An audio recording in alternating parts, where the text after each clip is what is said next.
I believe that what I want to do with these traditions right now, we've got a lot of new people here who weren't with us before. I'm going to let Bill Wilson epitomize them for us, and then I want to spend a little time on the 12th tradition, which is so very badly misunderstood by most people. Let's take a look here on page 93 in Language of the Heart, if you have it.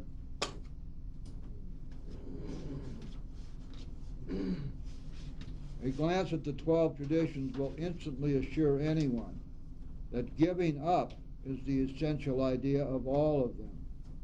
In each tradition, the individual or the group is asked to give up something for our general welfare. Tradition 1 asks us to place the common good ahead of personal desire. Tradition 2 asks us to listen to God as He may speak in the group conscience. Tradition 3 requires that we exclude no alcoholic from AA membership. Tradition 4 implies that we abandon all idea of centralized human authority or government. But each group is enjoined to consult widely in matters affecting us all. Tradition 5 restricts the AA group to a single purpose, carrying our message to other alcoholics. Tradition 6 points at the corroding influence of money, property, and personal authority. It begs that we keep these influences at a minimum by separate incorporation and management of our special services.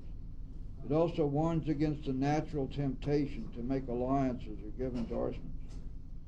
Tradition 7 states that we had best pay our own bills, that large contributions or those carrying obligations ought not to be received, that public solicitation using the name Alcoholics Anonymous is positively dangerous. Tradition 8 forswears professionalizing our 12-step work, but it does guarantee our few paid service workers an unquestioned amateur status. Tradition 9 asks that we give up all idea of expensive organization. Enough is needed to permit effective work by our special services and no more. This tradition breeds democracy. Our leadership is one of service and is rotating. Our few titles never clothe their holders with arbitrary personal authority. They hold authorizations to serve, never to govern. Tradition 10 is an emphatic restraint of serious controversy.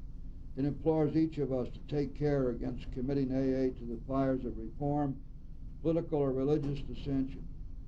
Tradition 11 asks in our public relations that we be alert against sensationalism, and it declares we have no need to praise ourselves.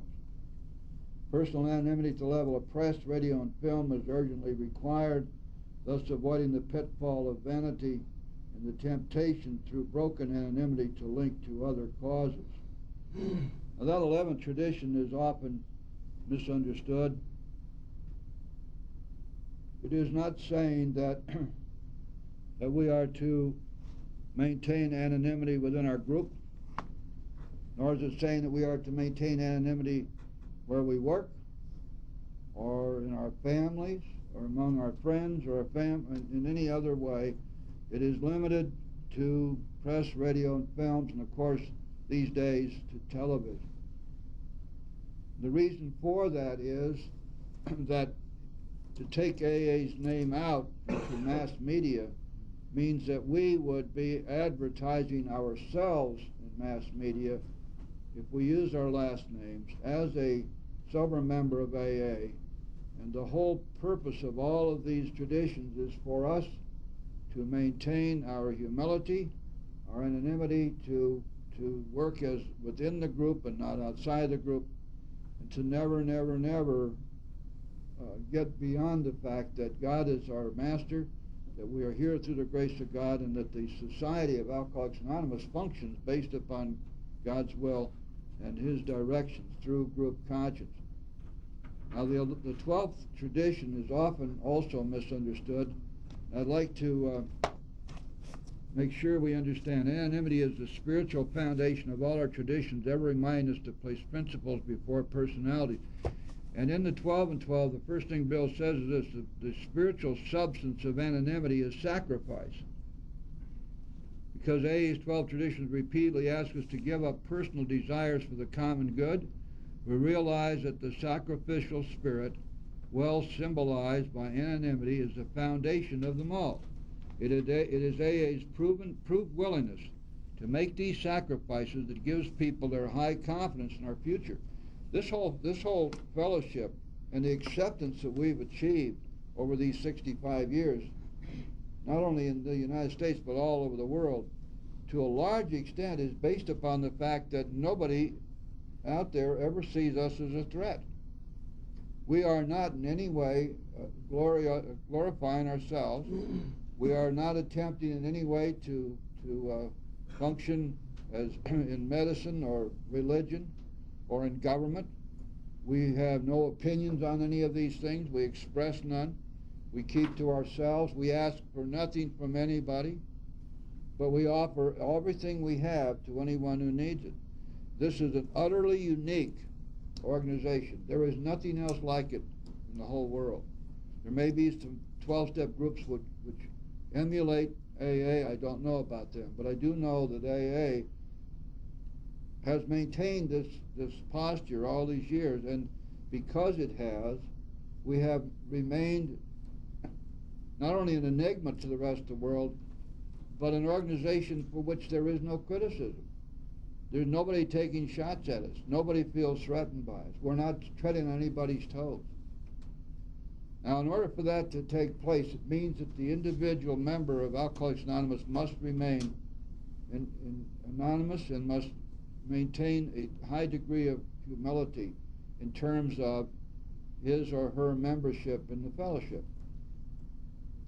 And so the 12th tradition does not mean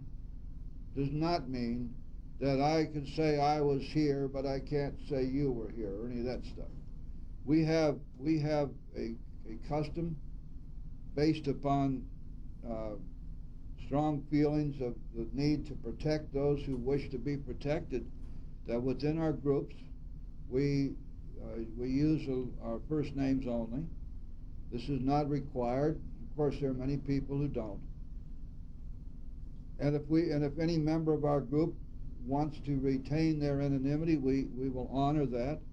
And for the most part, we simply expect that though it's not stated or articulated, that anyone we talk to in their secret heart really wants to remain anonymous. So we respect that.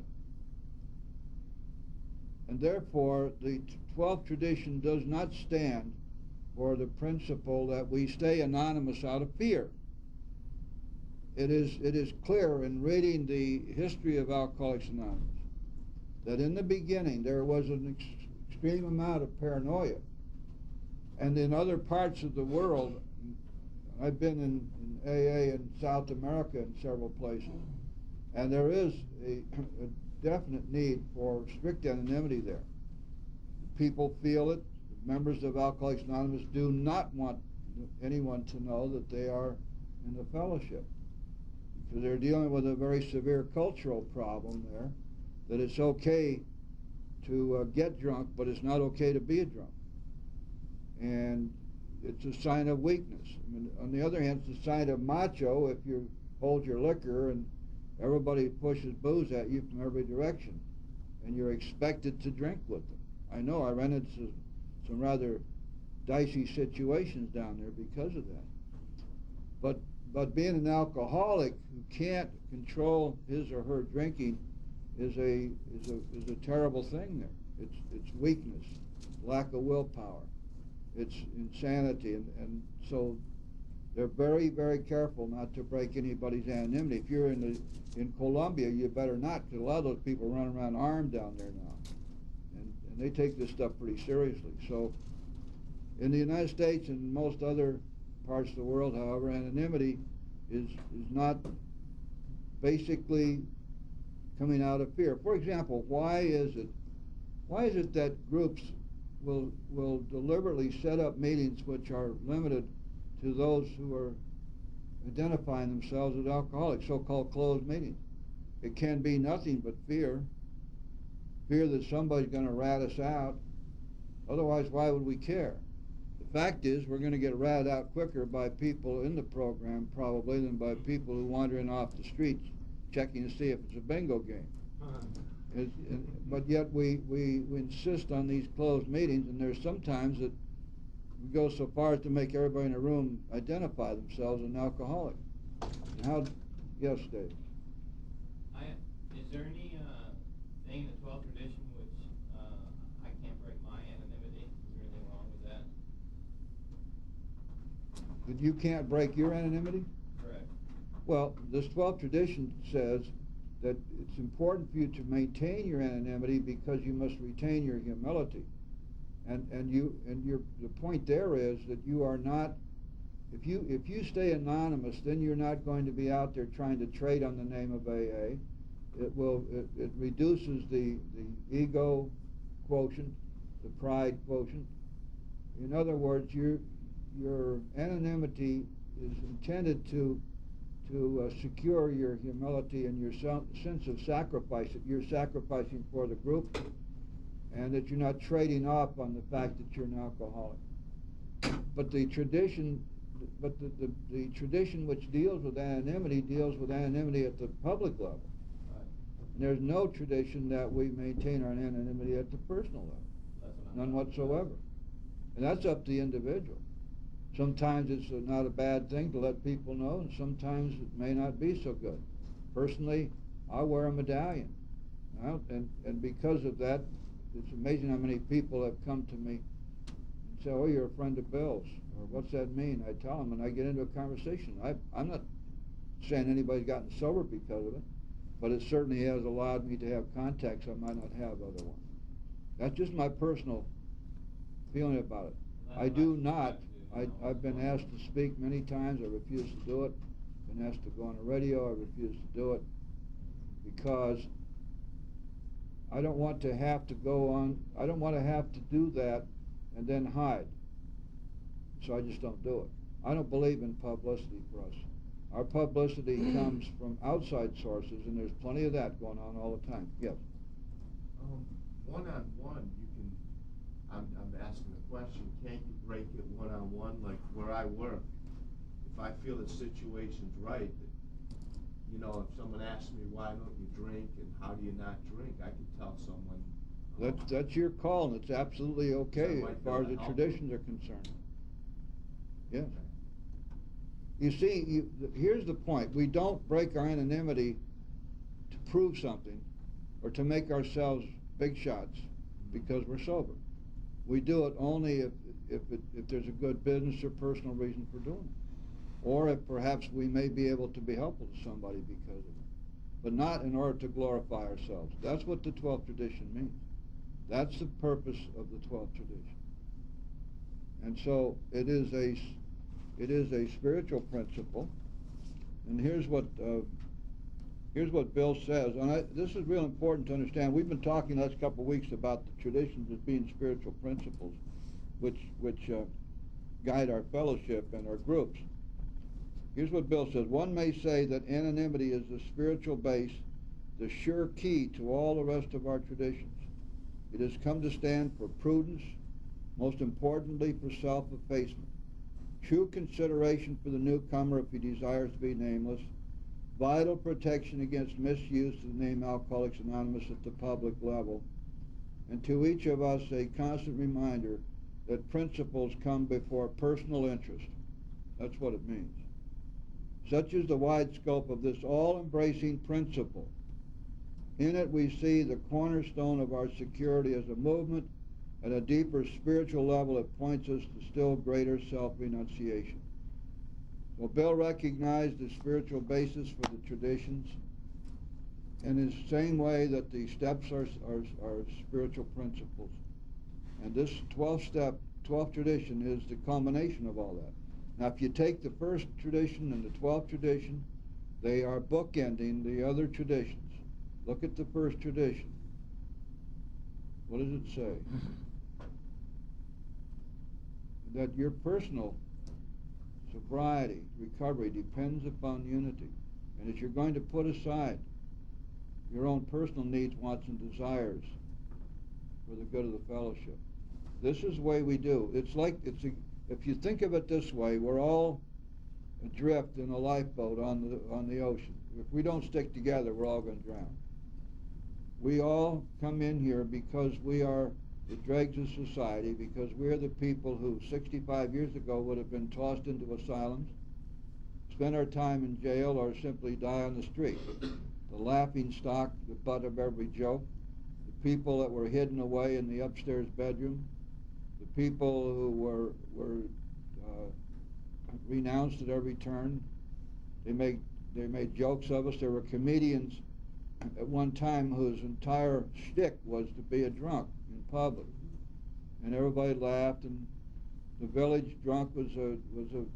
If you look at the old westerns, there's always some village drunk there who's cleaning up the spittoons in the saloon, and it was like, okay, this is just a part of life. Well, we don't think so. We think that AA is where life begins for us, and so we're looking at a different situation now than it used to be. It's taken a whole lot of hard work, millions of people participating for that to come about. Our first tradition and our 12th tradition are spiritual principles which bookend the other traditions. Our personal recovery depends upon our doing everything in our power to maintain the unity of the fellowship and to make whatever sacrifice we need to make sure that lifeboat stays afloat. And if there are 12 of us and 6 have to be bailing at all times, that's what we do. And if there's only a little bit of water, we share the water. And the one may be a banker and one may be a prostitute, but they're all in the same damn lifeboat. And each one's survival depends entirely upon the 12 of them hanging together. That's what it means.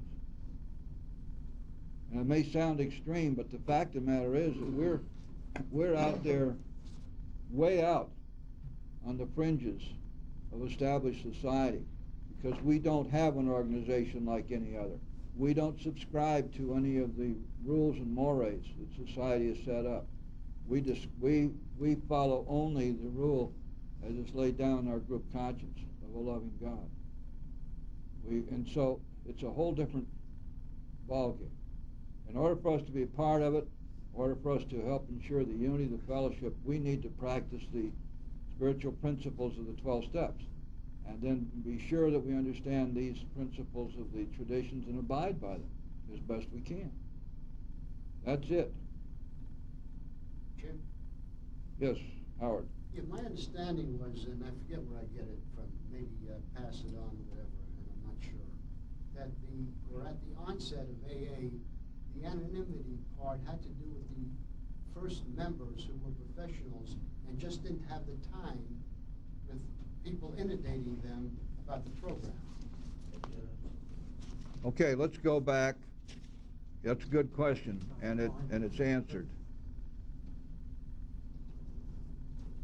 Open your big books to page Roman 13, XIII.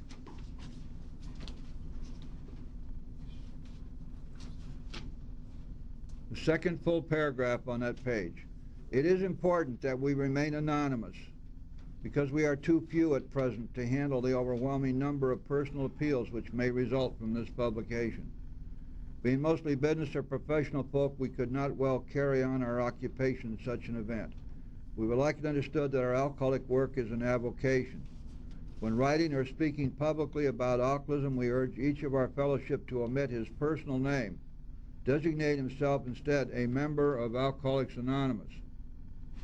Now, there's nothing in here about saying, my name is Jim, I'm an alcoholic. I'm a member of Alcoholics Anonymous. Very earnestly we ask the press also to observe this request, for otherwise we shall be greatly handicapped. Now, you can sense the fear behind that, can't you? That they were going to get swamped. Now, you got to remember that when this book was being written and when it was, before it was published and nobody bought it, they thought this was going to be an immediate bestseller blockbuster, and that there were going to be thousands upon thousands of requests flowing at them from all over. In fact, that did happen, but not until somewhat later, not until after the Saturday Evening Post article was published. And at that point, they were swamped. That's why they had to set up the office in New York. Bill worked there, and got one secretary, and eventually it began to expand. You got to remember how fast the growth of this fellowship was. By 1948, they had well over 80,000 members. And when this book was written, they had 100. Think about it. Now, somebody had to be on the firing line to be keeping all of this going. And that's what they were afraid of. In fact, it did come up exactly as they had anticipated. I don't suppose there were some pretty big optimists there, but perhaps none of them realized that by the year 2000 there would be over 5 million members. And somewhere along the line, all this work had to get done. That's why we have a few paid secretaries and so forth. But most of the work at all times is done one-on-one, one alcoholic talking to another. So wait, one quick thing in summary. Number one, first tradition is the individual's anonymity. Correct. 12 is the groups. Correct.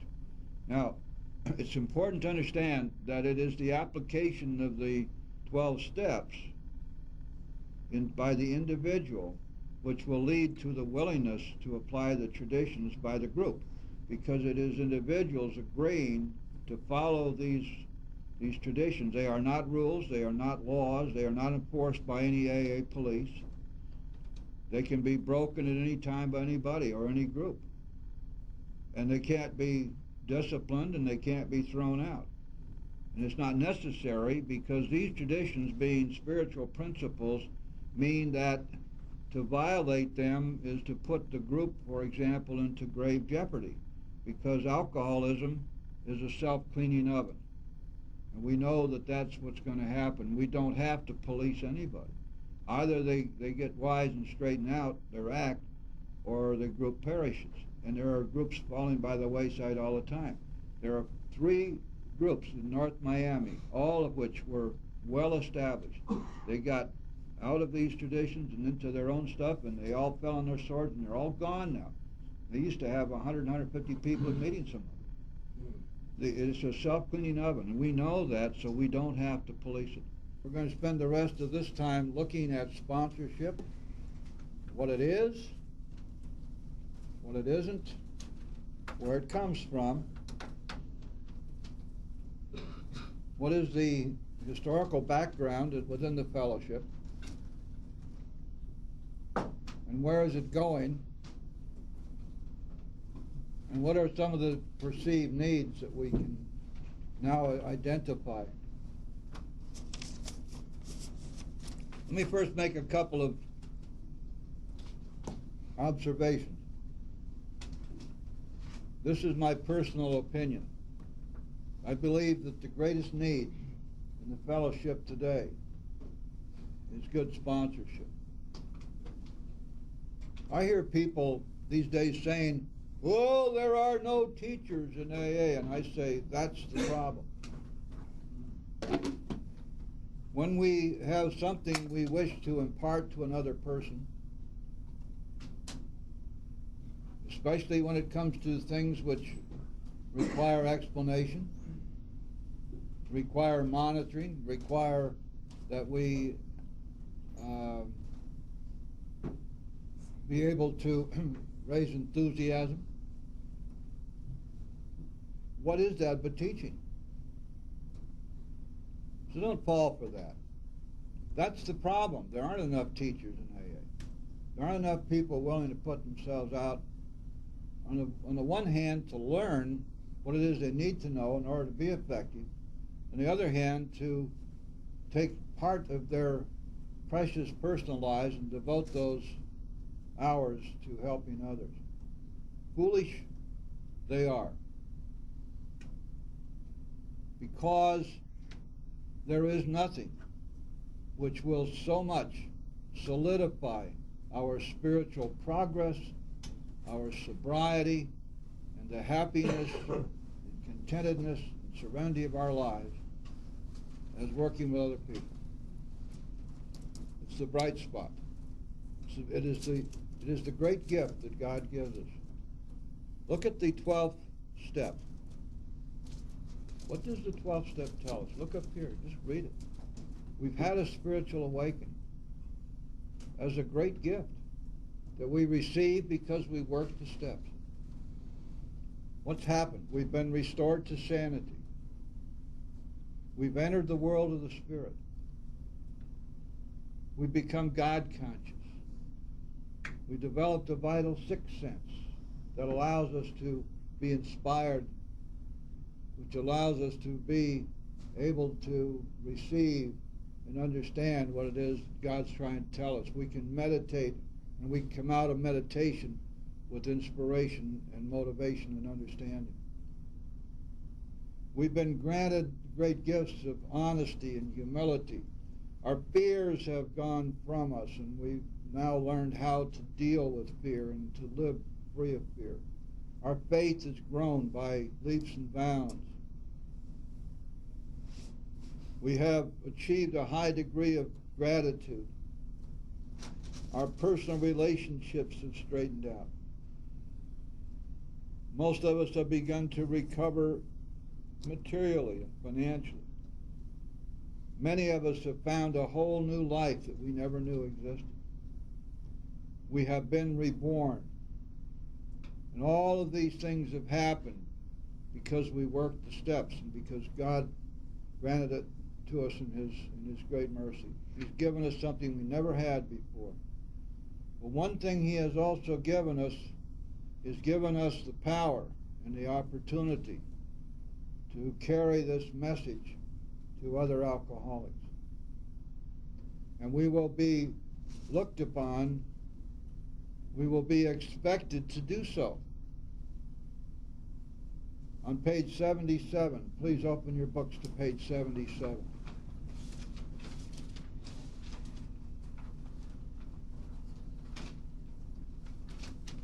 Right at the top of the page. At the moment it says we're trying to set our lives in order. But this is not an end in itself. Our real purpose is to fit ourselves to be of maximum service to God and the people about us. Look at the preceding page at the 7th-step prayer. We ask God to take away our defects of character.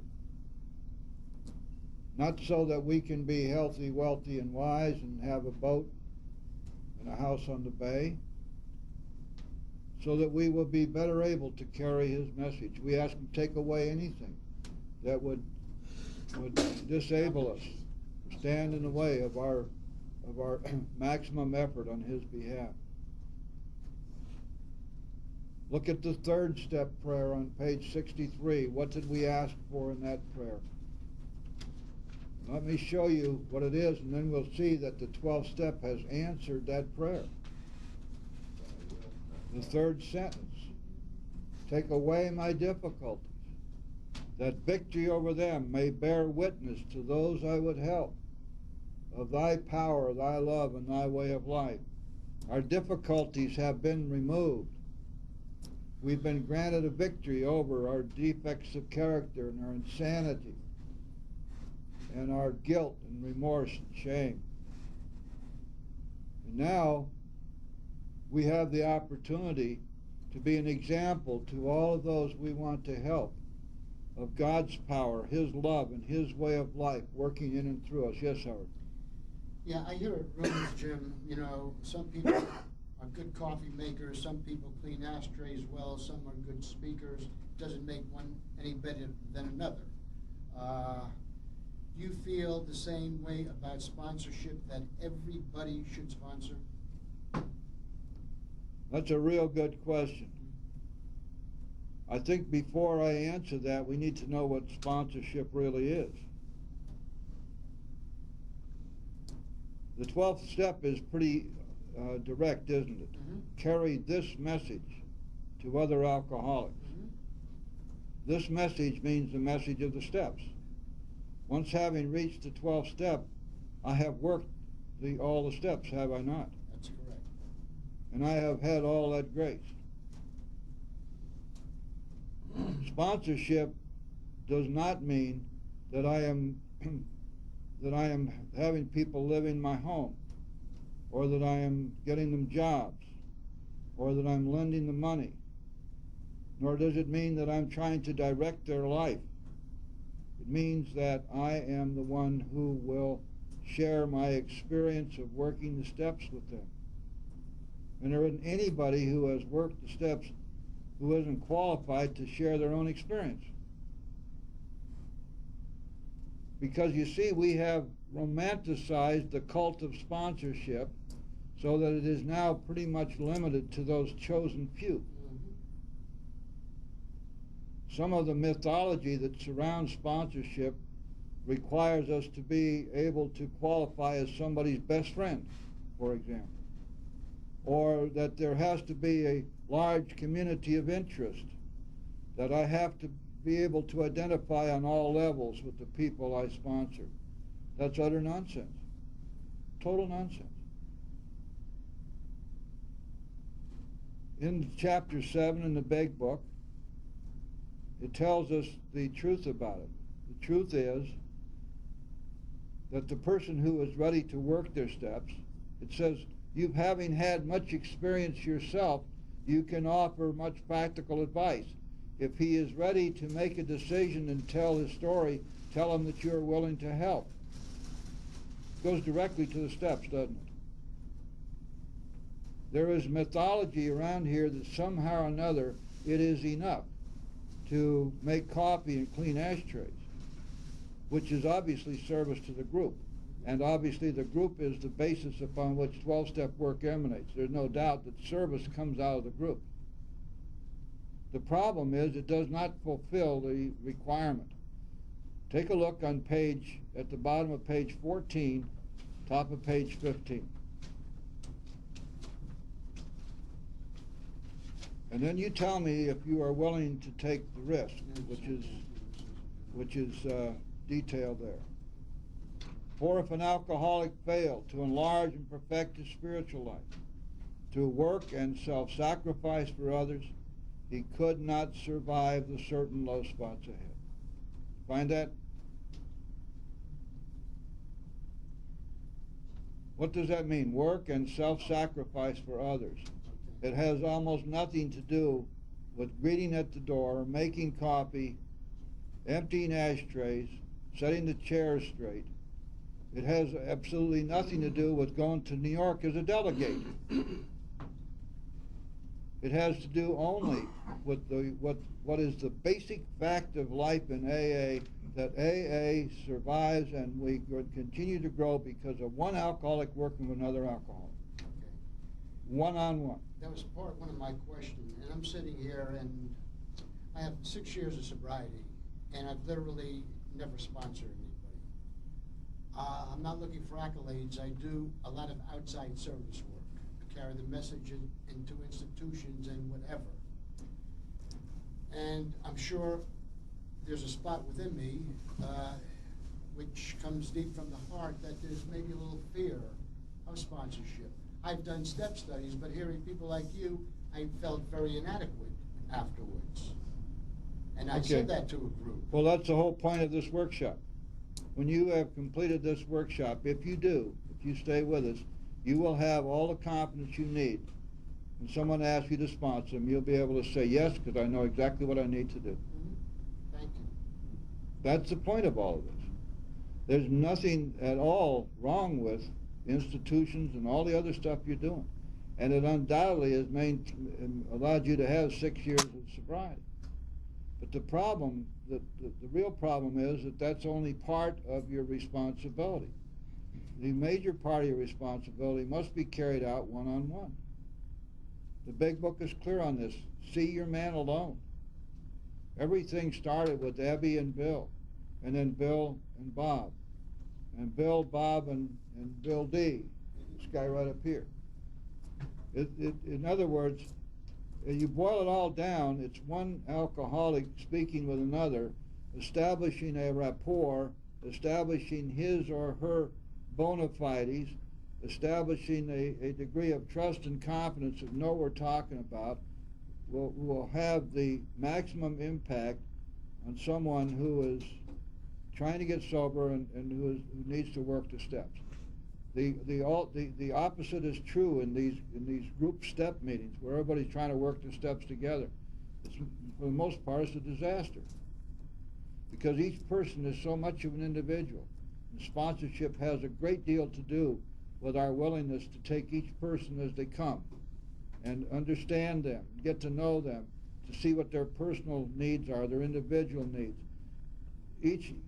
There is a whole universe of differences among people, and the sponsor who is willing to deal with those differences and to deal with the vicissitudes of each individual, at the same time maintaining the basic idea of sponsorship, which is, here are the steps, this is the program of recovery which we offer. If you want to recover, I'm going to show you how to work the steps, and I'm going to help you do it, and I'm going to monitor you through it. That's sponsorship. Everything else is subsidiary and circles around the edges. And that's what we concentrate on here, how to teach the big book, how to teach the steps, and a quick look at the traditions and how to teach them. That's it. Because ultimately, sponsorship boils down to those three things. This does not mean that we ignore the human equation. It does not mean that we're not going to have phone calls at 4 o'clock in the morning. It does not mean that we're not going to have people going half nuts on us on some weekends or holidays. It does mean that when this happens, we will know what to look for. We will not sit there for 2 hours listening to somebody's self-pity. We'll listen for 40 seconds, identify the problem, and then go to the solution. Because ultimately, that's our job, is to offer solutions. Just as it is the job of any of us to get up here to speak. If we're going to sit here for 45 out of 50 minutes and tell a war story, we've accomplished literally nothing. I know exactly how to be drunk and sick. What I want to hear is, how did you recover? How do you get well? That's what we do as sponsors. We teach people how to get well, how to recover from a seemingly hopeless state of mind and body. That make sense?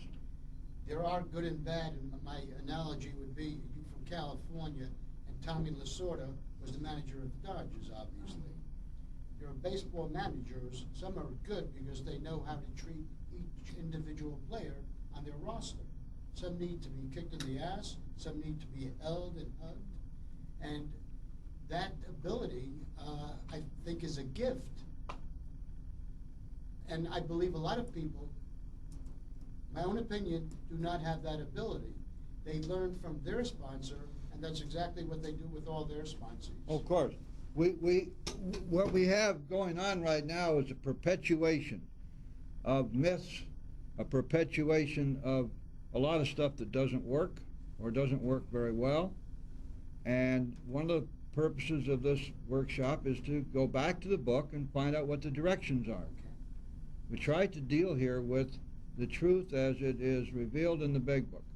And we stay away from the other stuff because most of it has shown not to work. For example, this is a nice little book. And within the covers of this book, there are no directions for working the steps. There's a lot of good philosophy. There's a lot of stuff in here that's dead wrong because it's directly contrary to the steps. To take this book and say, I'm going to be a sponsor out of the 12 and 12, means that you're going to have to make up all your own ways of working the steps, because there's nothing in here that tells you how to do it. The directions for working the steps are in the big book. So that's where we go. Now then, let's go back a little bit further. There were no sponsors in the beginning. That is to say, people were not called sponsors. If you read the big book, the first 164 pages, you'll find the word sponsor is not mentioned. They talk about a spiritual advisor. They talk about your protege. Nowhere is the word sponsor mentioned. Now, I have searched the literature, and I find the first mention of the word sponsor is found in an article that Bill wrote for the Grapevine in 1947. Here's what he said. This is on page 52. More and more, AA groups are adopting the idea of sponsorship. Listen to this now. Each newcomer is assigned a reasonably stable AA member whose ward he becomes during his brief period of introduction to our way of life. The sponsor helps make hospital arrangements, takes his man there, visits him frequently, and sees he is visited by other AAs whose experience might be especially helpful. That was where sponsorship started. That is the word sponsor. Yes. Hi, Jim.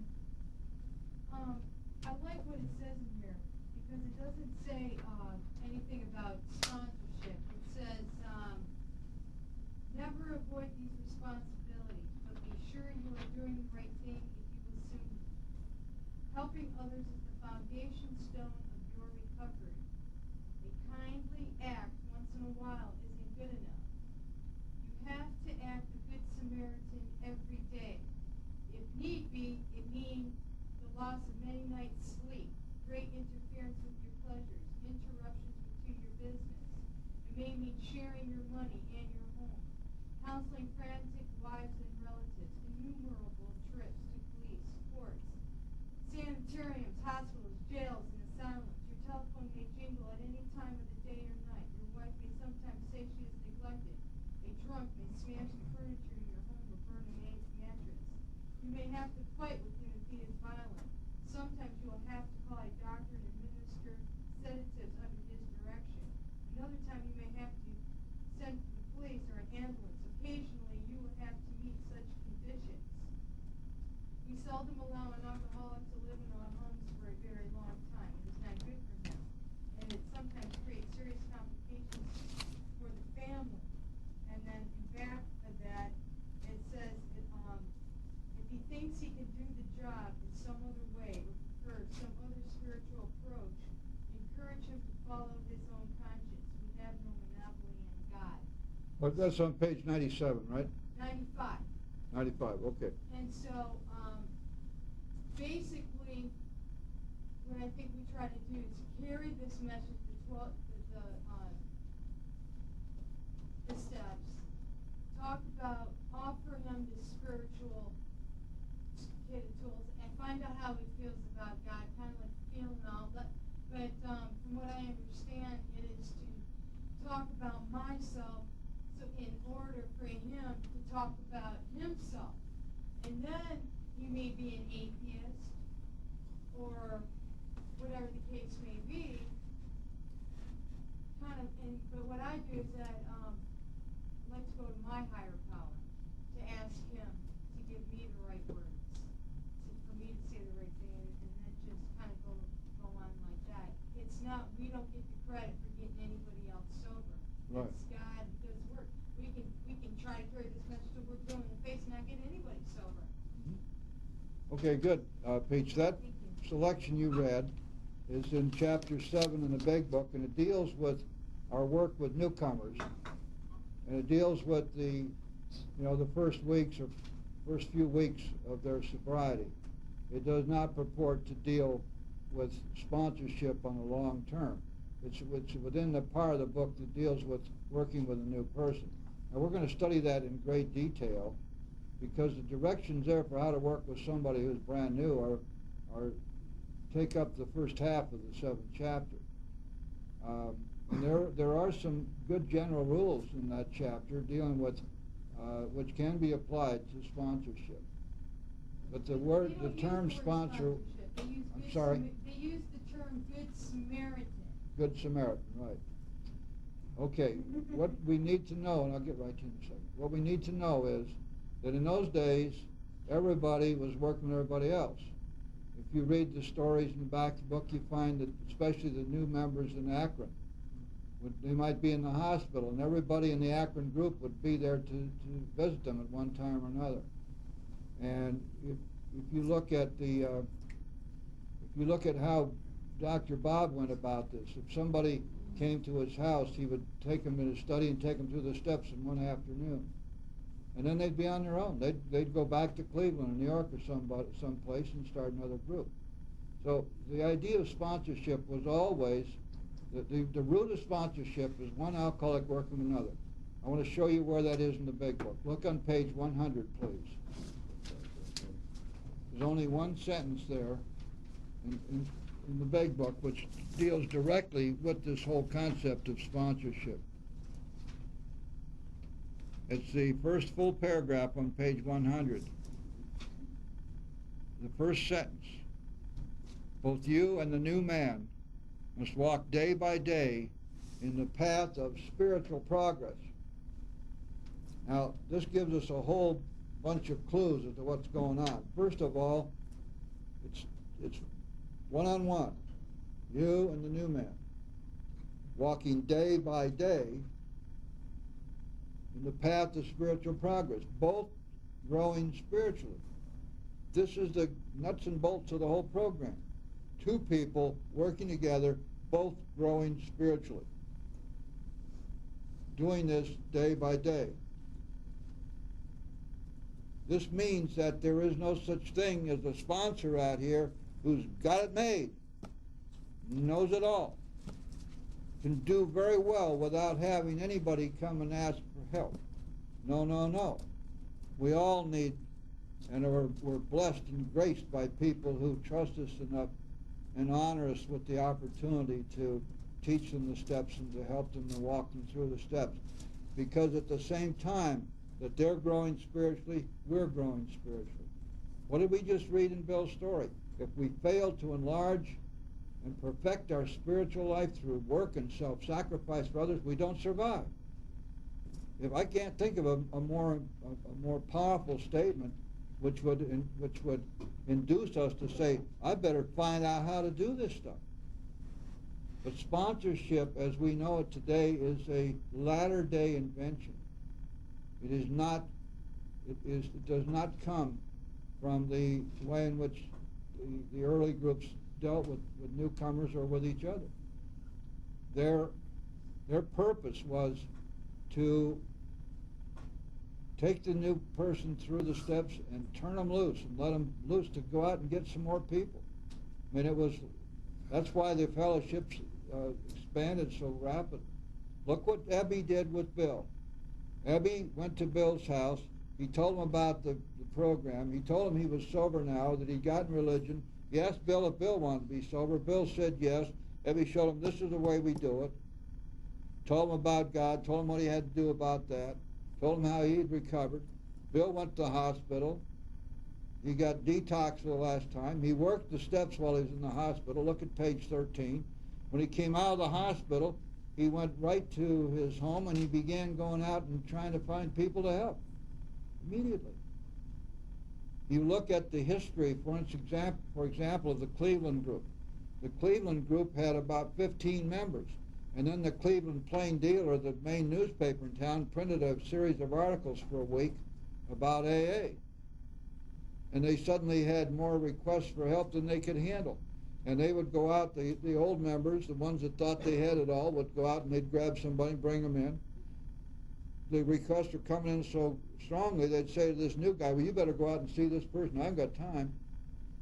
Suddenly they realized that these new people who just walked in the door yesterday are out there bringing more new people. They were being just as effective at getting new members as the old-timers. It's something which we've never fully come to understand, that it is that the person asking for help is going to be very impressed with somebody who's got a weak sobriety, which they haven't been able to get maybe for the last 10 years. Doesn't mean that that new person is going to teach them the steps. It means that that new person has some credibility that they're going to follow them on in. Now we bring them the steps. Dr. Bob would take them through the steps in one day. He was a champion 12-stepper of all time. Probably helped at least 5,000 alcoholics. Yes, ma'am. Well, it's the newcomer that keeps the old-timer sober. Of course. You got that right. That's what this means, what we just read on page 100. Walking side by side in the path of spiritual progress. You and I, we've been around here for a while, and there are no newcomers coming in, and we started preaching to the choir, and all we were doing was massaging each other's fragile egos. We would soon be in deep trouble. Very soon. Yes, sir. My sponsor, I've worked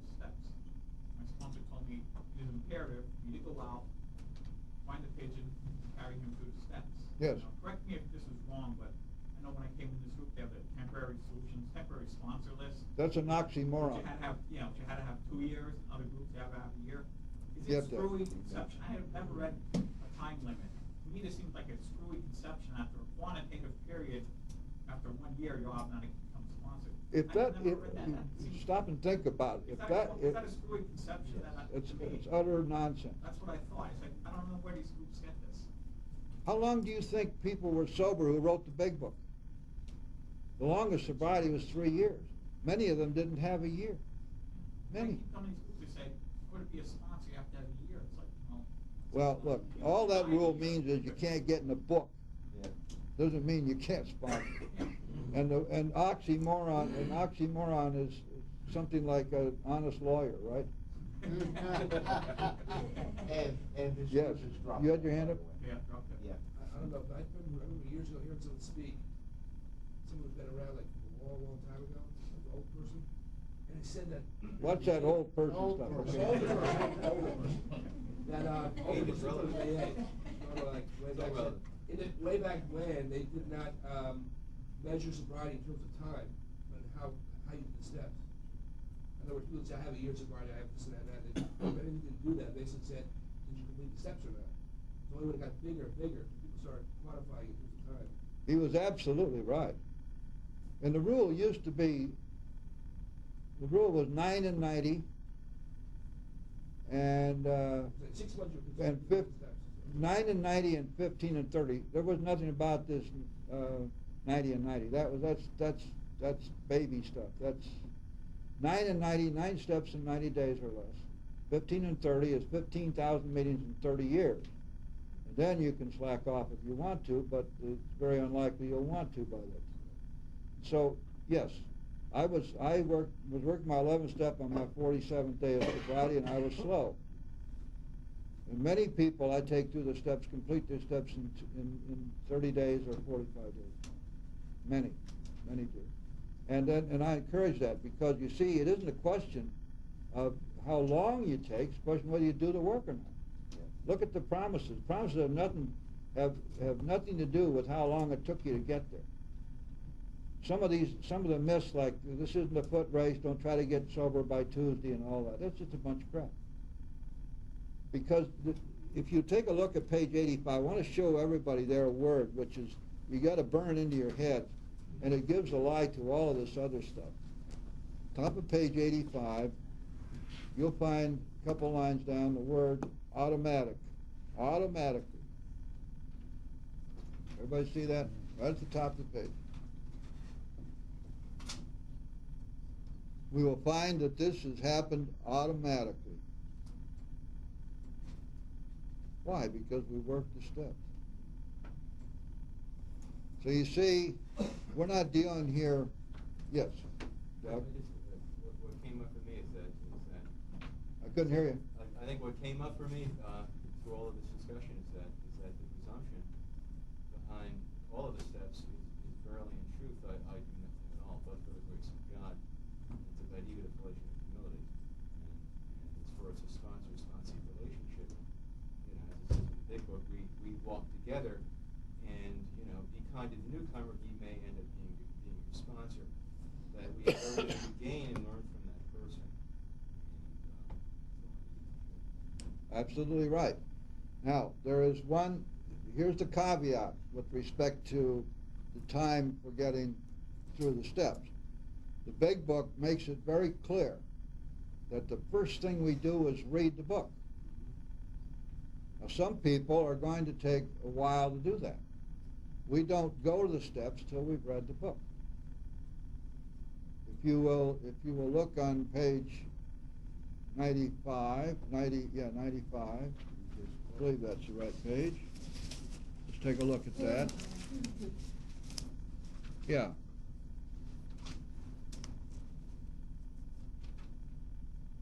Page 95, third full paragraph, just past the center of the page. If he is sincerely interested and wants to see you again, this is the newcomer now. This is at your first meeting with the newcomer. If he's sincerely interested and wants to see you again, ask him to read this book in the interval. After doing that, he must decide for himself whether he wants to go on. whether he decides he wants what you have and are willing to go to any length to get it. He should not be pushed or prodded by you, his wife, or his friends. If he is to find God, the desire must come from within. Now, you can get slowed down with somebody new by virtue of the fact that they may be slow readers or whatever. But as long as they are reading the book, that's all the indication I ever need that they're serious. If you want to know, when you start out as a sponsor, whether the person who's come to you who's new, whether they're serious or a tire kicker, or they're there because of a nudge from the judge or the probation officer who's after them, or their business, you want to know whether they're serious? You go back to the directions in the big book, and the first direction we have for them is read this book. If you remind yourself on page 112, the first 3 words on page 112 are, read this book. Read this book after the book has been read. Now turn over to page 96 and let's see where we go from here. Page 96, middle paragraph. Suppose now you're making your second visit to a man. He has read this volume and says he is prepared to go through with the 12 steps of the program of recovery. He wants what you have and are willing to go to any length to get it. Having had the experience yourself, you can give him much practical advice. Let him know you are available if he wishes to make a decision and tell his story. But do not insist upon it if he prefers to consult someone else. That's pretty simple, isn't it? So that is one way that you may get a little slowed down in working the steps.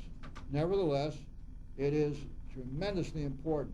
One of our members who's here today is going through that experience, and I just talked with that member a little while ago and was told that the experience of reading this book has had an amazing impact on his knowledge and understanding of what he's doing here and what's going on, and that he's beginning to feel some pretty strong spiritual stirrings, because remember that the big book is designed specifically to break down the walls of denial and to bring hope.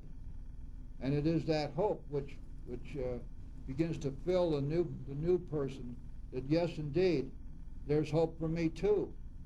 These people obviously know what they're talking about. Here are all these stories of everybody here who recovered, and they're saying precisely what they did to recover. And here are all these promises, and they all revolve around this, some kind of spiritual growth. And boy, that looks okay to me. I may not be too close to God right now, but I'm not going to shut him out. Maybe I better see what's going on here. So we read the book first. Now we're going to study the first part of the 7th chapter in some detail, because it sets out for us step by step by step how we go about working with a new person. And we need to have that pretty well in mind. Now I promise you that if you know that stuff, when the new person presents themselves in the group or at a meeting, you won't feel the least bit reticent to go talk to them, with the possibility you may be able to help them. Now that does not mean you have to end up their sponsor. What it means is you've got to carry the message, not for him, but for you. When you are growing spiritually and you are doing what the steps require of you, you're also helping others. When you help yourself, you help others.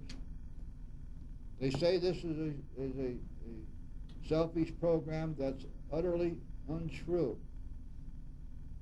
Selfishness and self-centeredness is one of our worst enemies.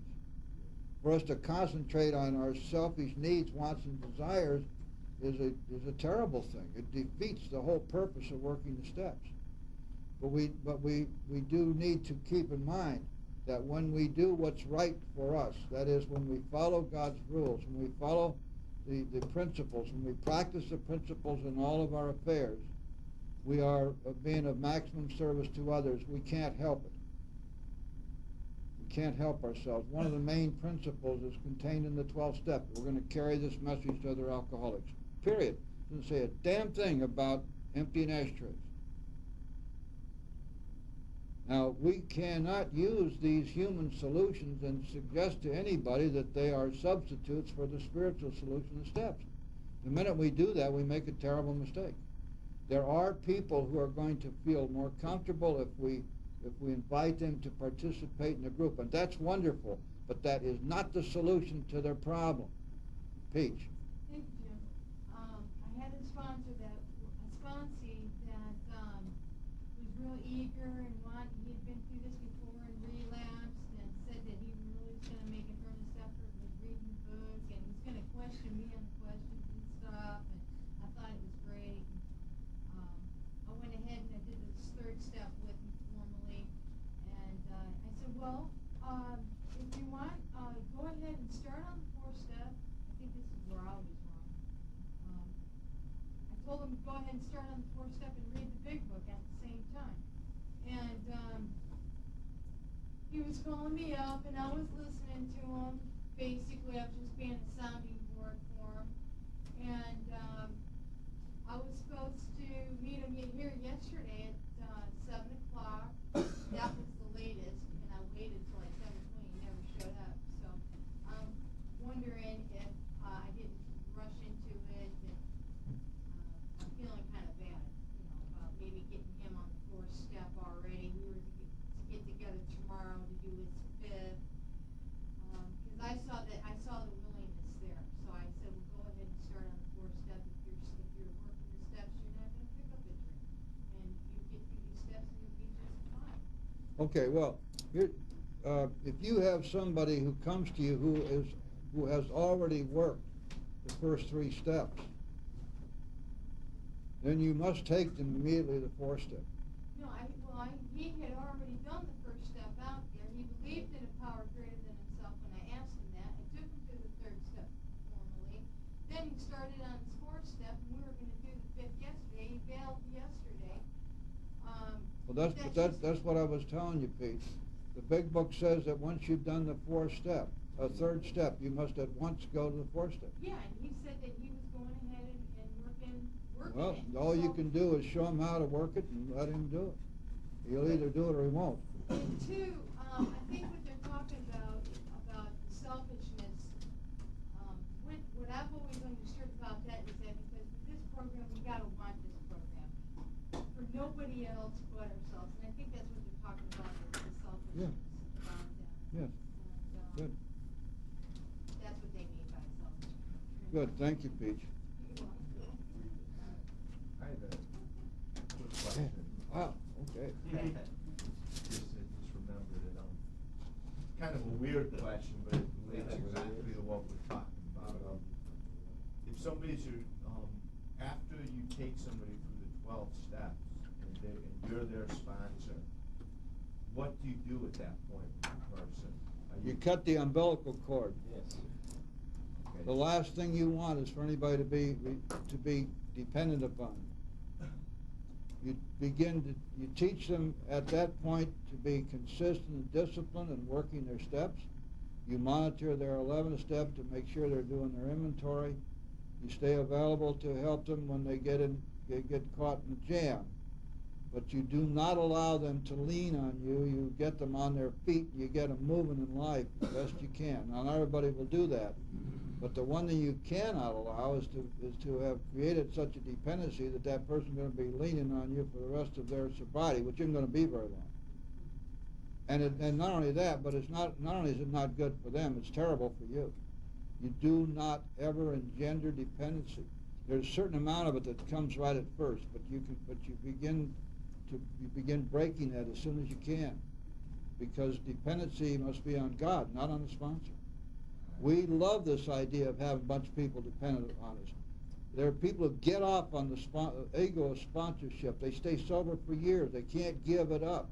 They will do anything not to drink so they don't have to give up being sponsored. And they leave a bunch of ruined people in their paths because we must teach them that their entire dependency is on God, not on us. And our job is to lead them toward the ability to have that dependency. That's our job. To come to know and to understand and and to understand the will of and to be obedient to a loving God. That's our job. Yes, Mike? I think the whole thing we're talking about here states it on 164 in the vision for you. You can't pass on what you haven't got. Yes, that's true. One thing we can do, Mike, though, is we can pass on what experience we have, and sometimes that's enough to get somebody started. Yes, Dave? I have even a weirder question. Wow. Is oxymoron and conundrum the same thing? No. No? No, conundrum is kind of like a puzzle. An oxymoron is no puzzle.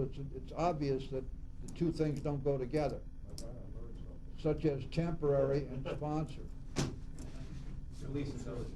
You're either a sponsor or you're not. If I say to you, Dave, be my temporary sponsor, I've immediately assigned you a position from which you cannot operate. So what's a conundrum? Conundrum is like a puzzle. Everybody is deserting us. All right, let's see. We're going to have to call this thing to a halt. I hate to do it. You guys are great. Next week we're going to get into a whole lot more of this stuff. We're going to look at a bunch of the mythology that surrounds sponsorship. Things like only men can sponsor men, only women can sponsor women, and all Where that the hell stuff. did that come from? Well, from the women, of course.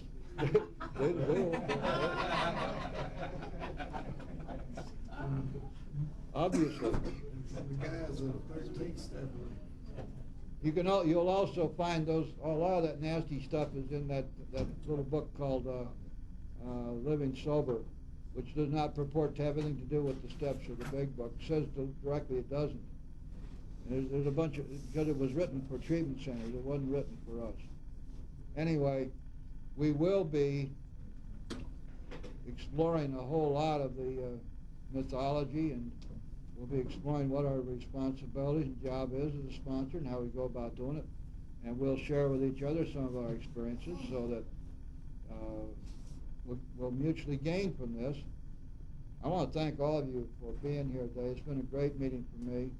I appreciate your interest in being here. And if you think this is worthwhile and you like it, tell your friends. Let's get some more folks out.